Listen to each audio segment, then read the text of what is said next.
if you're a business owner or work for one, this presentation may be the most tactical thing that I can do to make you money. I think this one's going to be a really big hitter, which is why I wanted to do it live with you guys. So let me ask you guys a question. Who believes that you have to work hard to make money? Real question. Okay. Who believes that no one can outwork them? Okay, good. I have at least some honest people in this room. Well, I'm going to attempt to prove some of you wrong who believe that you can never be outworked, because I see that on the internet all the time, and it drives me bananas. And the reason this is so important defining work is that all of us claim to work every day, and yet most of us can't even define the word. And so how do you define work? So we can use the science definition, which is work equals force time distance. Problem is that that's not very useful for knowledge workers for what we do. Do we use the time on clock definition? Time spent working as our inputs. Problem is, you work 16 to 18 hours a day, and so if everyone is already doing that, then how can one person work harder than another? Okay. So then do we define it by how hard you try? So the effort that you expend is the work that you do. Well, do you want participation trophies? And people just saying like, yes, you tried your hardest. Is this how you want your employees to gauge themselves? Well, I tried really hard even though I suck. It's like, well, okay. And so if work isn't 4 times distance, if it's not just the time you put in, and if it's not just how hard you try, then what is work? And so we better be clear on what it is we're trying to do to make money, right? If we're going to do more of it to make more money. And so this is my definition, which is work equals outputs. And outputs equal volume times leverage. So some of you guys have seen this from me before. And the plain speak is the number of times you do something times how much you get out of each time you do it. Fundamentally, that's what it is. And so the next question that follows is, well, then how do we work faster? How do we do more work per unit of time? And so that's volume times leverage divided by time. And so the plain speak is output per unit. Okay. And so if you want to produce the most per unit of time, please pay attention, because I do think that this will help you. And so how can we get more out of the time we put in, which in the game of business is money? And so now everyone's like attention, perks up. They're like, that stuff. I would like that. And so a little visual for you. So volume is the number of times you do the thing. Leverage is how much you get out of each time you do it, equals your output. How many times you do it times how much time you get equals your output. And so some quick examples, and you guys can tell me whether it's high or low. All right? Is this high output or low output? This is low. It's very hard to do that with very low leverage. High or low? High. Great. High or low? Higher. Exactly. High or low? Highest. Because we have a lot of volume on good leverage. And so now that we understand what work is, you can either do more activity, do more stuff, or get more for it to get higher output. And so normally I spend the vast majority of my career talking about leverage.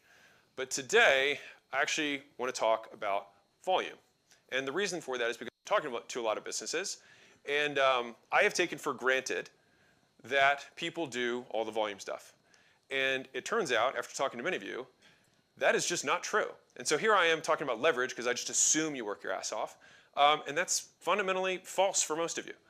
And I'm baffled by how little people actually work when they think they are working. It's for you. And so I'm going to cover 2 things today. Number 1, clear on the input that grows your business the most. 2 is removing everything that isn't that from your life. My disclaimer is that this is for business owners and specifically your highest level employees. And so if you're like taking notes and you're like, hey, I want to send this to my team, I would recommend it, because my team saw these slides beforehand and I had like 2 guys being like, oh, I'm going to change a whole bunch of stuff. And I was like, great. And that's my sign for good presentation. So figuring out the right input. Let's say that you want to grow your business. You can either get more customers or you can make them worth more. That's it. You either sell more units, increase LTV. Done. So breaking this into actions, for customers, you either get more traffic or you convert a higher percentage of them, of the traffic you have. That's the action. Making them worth more, you raise prices, decrease your cost of goods sold, buy more, get people to buy more stuff more times. Those are the things. That's all you got. And if you look at the 4 things, what do you actually do? Well, to get more traffic, you have to advertise more or better. To increase your conversion, you have to practice sales or you have to improve your offer. If you want to raise your prices, you just have to grow gonads and decide. By the way, gonads are both sexes, so there you go. There's my PC for the day. Buy more times, which would be decreasing churn. You have reach outs, you have exit interviews, you do prepayments, you improve your onboarding, you get faster results, you hold events to appreciate members or clients. But if you look at your time, you do almost none of these things. You're not doing this stuff now, and that's why you're probably not making money or as much as you want. And so if you don't do this stuff, all the time that you spend, quote, working has the same impact as doing nothing. And it's kind of like spending your entire week thinking about how you're going to build and redesign your website and then ultimately deciding not to do it. Except it's just more tiresome than just watching Netflix and relaxing. And so you'd literally be better off doing nothing than doing the work that you claim to be work that actually isn't. And so that's why most of the businesses here are stuck, and why many people watching this at home aren't growing as fast as they want. And so for most of you, especially the smaller businesses, your effort should be disproportionately here on getting more traffic, advertising more, advertising better, and higher conversion, meaning your actual activities on a daily basis is letting more people know about your stuff and practicing getting them to give you money when they find out about it. That is what you do on a regular basis with the vast majority of your time. After all, if you do not have customers, then there is no one that you can raise his prices on and that you can get to buy more times and increase their lifetime value. And so let's pick apart this first one first. Advertising more and better. So you advertise better by advertising more. Excellence comes from repetition. When we even use volume as a measure for skill, like I've taken 4,000 sales consults. We even say that. We use it as a proxy, and yet we don't think about that for our own skill in business. And so if you want to get unreasonably good at advertising, do so much advertising that it would be unreasonable for you to suck after doing that much of it. Again, we're just defining inputs here. So if you run ads, it means you commit to spending 4 hours a day scripting, analyzing, writing copy, and recording ads, which may mean learning how to use editing software or an iPhone. If you use outreach, it means spending 4 hours a day reaching out to people across social media platforms. If you use content as your primary advertising, then you make content for 4 hours a day, every day, and you make it on every platform. If you use partners and affiliates, it means spending 4 hours a day doing outreach, ads, or making content to help your affiliates send you more customers. So these actions become the volume that create the outputs, which for many of you is more leads. And if you're hearing 4 hours a day and thinking, well, how will I have time to do everything else? Remember that doing everything else is what's. This is what your time looks like when your business is stalled.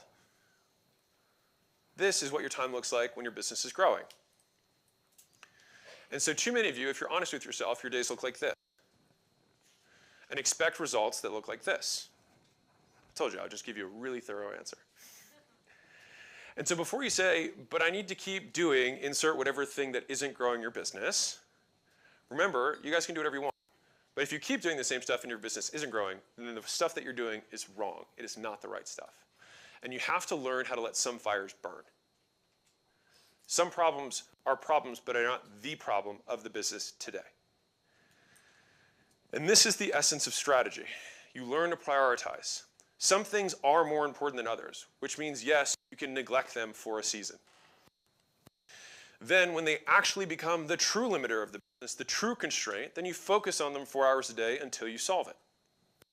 And so if you use these 4 things as our guide, let's say you master traffic and you're getting loads of leads, but you can't close a barn door if the wind was behind you, right?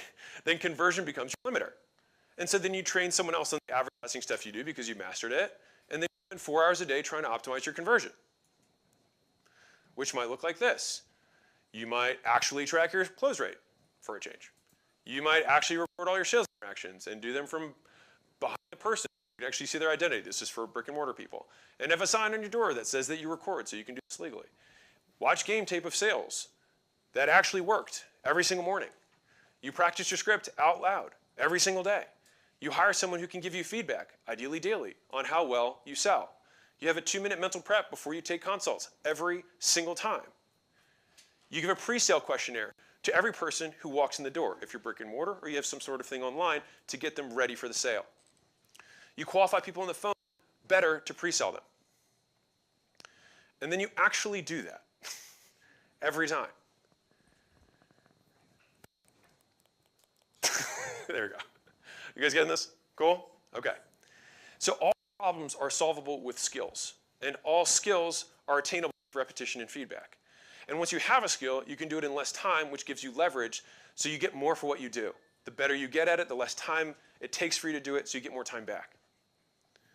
In other words, once you get great at sales, you don't need to spend as much time on it, and you'll still close the same percentage. You go from growing a skill to maintaining a skill. And it's much easier to maintain a skill and continue to stay at that same level than it is to gain a skill. And so it's kind of like maintaining weight. If you've ever like lost weight or gained weight, like once you get to that level, it's much easier to stay and maintain than it is to break the, whatever the word is, homeostasis. And same thing for gaining muscle. And everything you spend your time on has to clearly ladder up to one of these 4 things.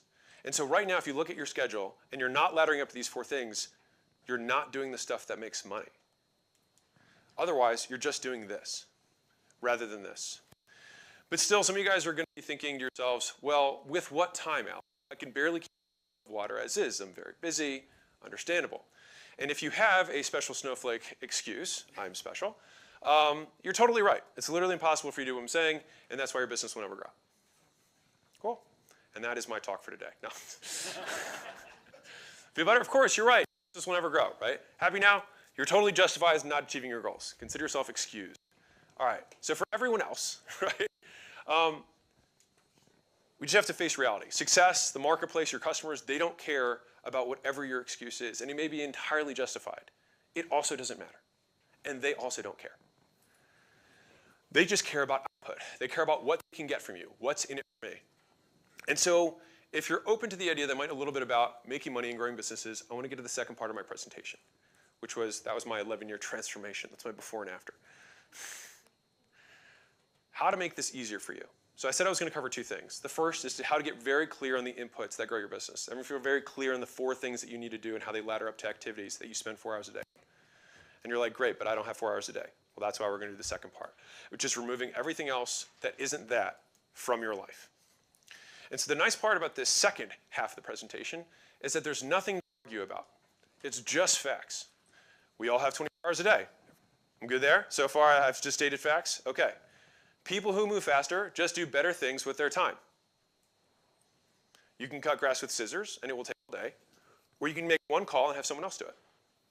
In either scenario, both people get their grass cut. And so we outlined that you need to spend your time working on those 4 levers in your business, at least 4 hours a day. And so I'm going to show you how to find the time with a combination of habits and buying time. This may be one of the more tactical things that I give you guys that will probably change your life from this whole experience. So first, we have to find time, and second, we will buy time. So let's start with finding time. So there's 2 types of work that every entrepreneur has. You've got maker time, you've got manager time. Maker time is long blocks of uninterrupted time, 4 to 6 hours. You only have 14 work blocks per week of this maker time. It's very, very valuable. It's low urgency, high importance work. That's the stuff that moves the business forward. A productive maker calendar is an empty calendar. An interruption always destroys an entire time block. Who here has had a time block where you're like really excited and then a 1-hour call comes in at 10 a.m. and you're like, well, there goes my morning. Yes, we've all been there and you hate that person. And this is what maker time looks like. Looks great. Look at that beautiful blue space. So much work, so much money to be made. On the other hand, you've got manager time, and we manage both of these things. These are time blocks as small as 5 to 15 minutes. You have 100 of these plus per week. The goal is to fill your calendar with these slots if you're in your manager time. And you are maximally manager when you have no gaps. And this is usually when you're spending time training teams, coordinating, communicating, putting out fires. And this is what it looks like when you're on manager time. This is also my calendar when I'm on a manager day. And both of these work styles are important. Everyone here has worn both of these hats, right? Okay. But the moment these 2 hats meets is when disaster happens. And so if you try to inject tiny slices of management into your making time, you kill half a day. It doesn't work. And if you have lots of empty slots between your managing time, it's also inefficient there too because you're not doing anything with that time. You might as well fill it with more meetings. And so you have to understand what type of work you're doing when you start the day and explain to your team the difference between these types of work and the importance of those time periods and why you have to prioritize them so the entire business can grow. And so beyond explaining the difference in the styles of work, I don't know why I keep going out there, here's what I did to facilitate maker time, because manager time kind of always happens. So here are the maker habits that I have. So one is I decide the one project I need to work on that's most important. And yes, it can be the same thing for a while. I woke up at 4 a.m., I worked until 9 a.m. on that work. 5 hours. That's how I work. I turned off all my notifications. I have a dark room. My office now still has no windows, no sound, earplugs. I keep it very, very simple. I want to put everything out of my world besides the work. And I realized that there are no emergencies. So this is something that for all entrepreneurs we have to understand, is that there are no emergencies. There's 911, someone's dying, in which case call them, not me. And then there's the emergency that your business isn't going to grow for the third year in a row, which you need to solve now. Which also means going to bed at the same time every single night, which is a habit that served me very well. And that also includes weekend. And if you're like, how do I do that? I always go to sleep late. Just wake up early once and be tired. That's how it works. That's my brilliant idea. Treat weekends and weekdays the same. And realize that drinking costs you 2 days. The day you drink and the day you recover. And some makers work late at night after their kids have gone to sleep. Anyone here who have that? Is that your time slot for making? Okay, cool. It doesn't matter what your time slot is, as long as you make time for it. Just find the 4 to 5 hours that you can turn everything off. And working weekends is also a hack that you can move forward. It's 104 days a year. The amount of entrepreneurs that are like, I take weekends off. I'm like, 104 days of uninterrupted time. Okay, got it, understood. Well, I'd love to compete against you. Anyways, so those are some of the habits that help me find time to do the things that matter most. The second is buying time. So let's talk about that.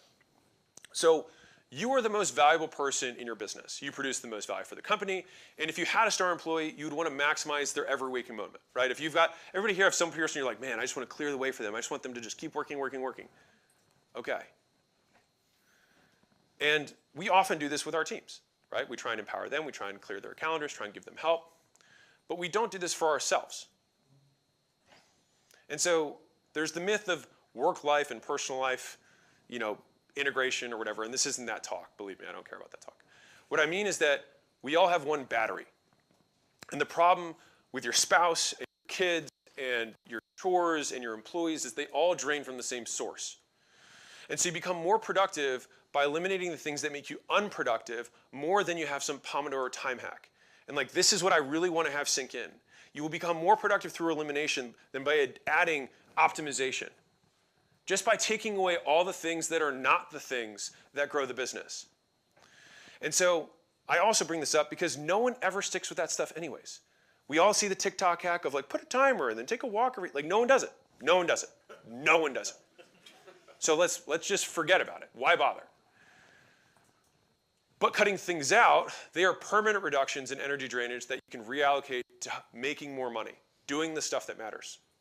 And so if we all have 24 hours a day, someone who works on the most important stuff for 16 hours, 6 days a week is going to move way faster than someone who does it 3 hours per week in real work time. Some of you guys, if you look back on your last week, you're like, how much real maker time did I make for myself to work on the stuff that grows the business? Many times, if you're really honest with yourself, it's 4 hours. And so there's a reason that someone can actually move 30 times faster than you.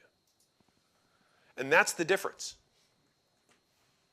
If you're doing 3 hours of productive for 96 productive hours. It's just the math. And so it's not even close. That's how you move 30 times faster than somebody else, even though both people work all day. And so hopefully they convince you about how important this is and maybe why other people you know move faster than you. And so let's get really tactical. The average American spends 50 hours per month on food. Groceries, eating, prepping, cleaning. The replacement cost for that is $800 a month. The average American spends 25 hours per month cleaning their home. The replacement cost for that is $500 a month. The average American spends 16 hours per month doing laundry, washing, drying, folding, organizing, dry cleaning, driving to the laundromat. $200 a month to replace that. Which means that for $1,500 a month, you can get 96 hours per month back. That's 2 full work weeks every single month. And that means that if you can make more than $15 per hour with your time, you should make that trade 7 days a week, twice on Sunday, and once for your mom. And this is very much a form of reinvesting in yourself. But you have to use the time that you buy to work to make even more. So this isn't I will spend $1,500 a month, and then I will get 96 hours back, and I will watch 96 more hours of Netflix. This is not that plan. And I bring this up because I'm amazed at how many people feel like they're being irresponsible by spending this money. The amount of entrepreneurs that I talk to that are like, that will happily hire somebody for $50,000 a year and are unwilling to think about the idea of spending $1,500 a month on things that make them feel fancy or frilly or like excess expenses is ridiculous. I'll say that. Is silly. But if you could spend $1,500 a month on your most valuable employee, forget about you for a second. Your most valuable employee, to get 50% more out of them, wouldn't you do that every day of the week and twice on Sunday? Of course. But you are that more valuable employee. You are that person in the business. By far, not even close, it's you. And I didn't even get into the free 40 hours a week that people spend. All right, so following sports teams, 4 hours a week. Replacement cost of not following sports teams, $0. Watching TV, 21 hours a week on average. Replacement cost, literally nothing. Scrolling social media, 17 hours a week, also literally nothing. Driving to and from work and refilling gas, 4.5 hours a week, replacement cost is $700 a month for Uber. You have somebody else drive you. I tweet on my way to work, and I tweet on my way back. That's where I get my content. And so for $1,500 a month, you can still do those fun things. So I'm not even taking those out because you're not going to do it anyways. You're still going to watch TV. You're still going to scroll social media. You're going to do all that stuff. I'm not even going to try. You can still do all that stuff and spend $1,500 a month and get 96 hours a month back. And so I want to be clear. This is a one-time investment.